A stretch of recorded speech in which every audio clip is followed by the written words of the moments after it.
Bonjour, l'idée de ces nouveaux modules vidéo sous format tuto est de traiter en quelques minutes des sujets qui nous semblent importants pour le salarié de Thales.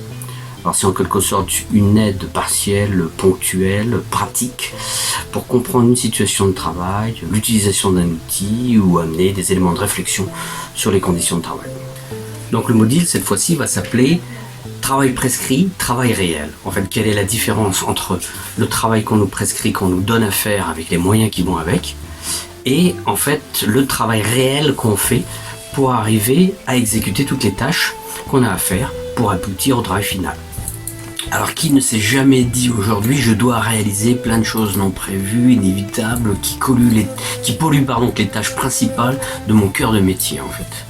On a tous quelques exemples là-dessus, s'approprier de nouveaux outils censés nous aider mais qui nous compliquent la vie ou qui sont tout simplement pas au point s'ils bug pas quoi. Ou bien des normes, des process un peu compliqués ou de plus en plus compliqués qu'on a du mal à maîtriser ou qui changent sans arrêt, dont on comprend parfois même pas la raison d'être. En tout cas on n'en voit pas l'avantage pour nous, ou bien tout simplement encore le travail de quelqu'un d'autre qu'on doit faire nous, sinon on n'avance pas. Donc je vous propose en fait de formaliser tout ça à travers le regard de psychologues du travail tels que Christophe Dejour, Yves Clos ou bien les classiques Karasek, Sigrid, etc. Donc on va donc ici représenter le travail prescrit sous forme d'un mur de briques, dont chaque brique serait la tâche prescrite. Tâche qui a un objectif et des moyens associés, les moyens étant associés évidemment au périmètre prescrit. Donc cette tâche prescrite, un petit peu trop rectangulaire, va être recomposée, remodelée par les collectifs de travail en fonction de leurs moyens associés dont ils disposent à se partager, en fonction du savoir-faire de chacun et des contraintes de service. Alors évidemment, le salarié va lui aussi remodeler la tâche avec ses compétences individuelles, donc la tâche est de nouveau modelée. On va appeler ça la tâche appropriée. Donc on en arrive à la tâche réelle. La tâche réelle, c'est donc celle qu'on voit juste là derrière moi.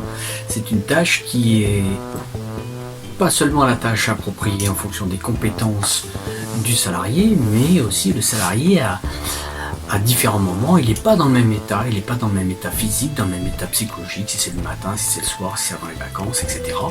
Et en plus, il a un paramètre supplémentaire, c'est le pouvoir d'agir, c'est-à-dire tout ce qu'il peut faire autour de la tâche, toute la liberté qu'on lui donne pour réaliser cette tâche. Donc pouvoir d'agir et état physique et mental du salarié à ce moment-là.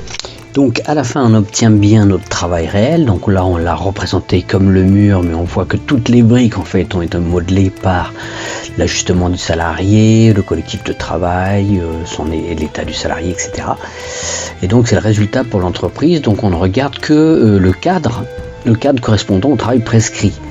Donc ça c'est le résultat pour l'entreprise, mais il y a aussi eu un effet sur le salarié qui vient justement impacter de nouveau l'état de santé du salarié, que ce soit son état physique ou psychologique.